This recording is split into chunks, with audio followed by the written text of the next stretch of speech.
চ্যাম্পিয়নশিপের মৌসুমটা লেস্টার সিটির জন্য এখন পর্যন্ত একেবারেই স্বপ্নের মতো কাটছে। সর্বশেষ ম্যাচেও সেই ধারাবাহিকতা বজায় রেখেছে দলটি। প্রতিপক্ষকে শুরু থেকেই চাপে রেখেছে তারা। কিন্তু পুরো ম্যাচের কেন্দ্রবিন্দু ছিলেন একজনই, নাম তার হামজা চৌধুরী।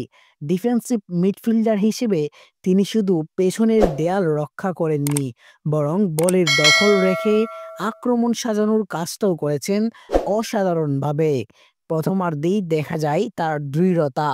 প্রতিপক্ষর একের পর এক কাউন্টার আক্রমণ ঠেকিয়ে দেন তিনি।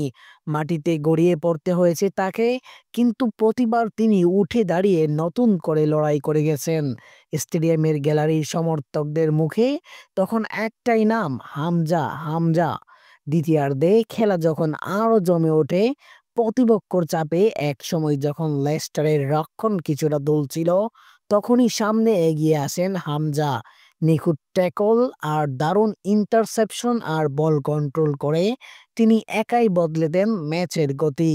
তার পাস থেকে শুরু হওয়া কয়েকটি আক্রমণই তৈরি হয়ে গোলের সুযোগে। ম্যাচের শেষ ভাগ প্রতিপক্ষ যখন মরিয়া হয়ে সমতা ফেরানোর চেষ্টা করছিল, তখনও শান্ত মাথায় খেলা নিয়ন্ত্রণে রাখেন এই ইংলিশ বাংলাদেশি তারকা।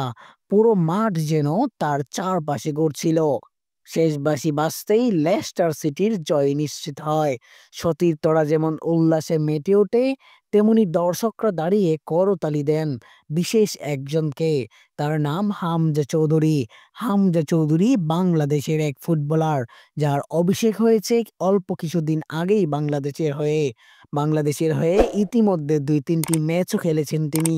বাংলাদেশের হয়ে একটি গোলও করেছেন এবং বাংলাদেশ থেকে লেস্টার সিটিতে ফিরে গিয়ে চ্যাম্পিয়নশিপে বর্তমানে লেস্টার সিটির ক্যাপ্টেনের দায়িত্ব পালন করছেন। সর্বশেষ ম্যাচটি যেটি ১-০ গোলে জয় পেয়েছে লেস্টার সিটি, সেই ম্যাচেও ক্যাপ্টেনের দায়িত্ব পালন করেছেন বাংলাদেশের হামজা চৌধুরী।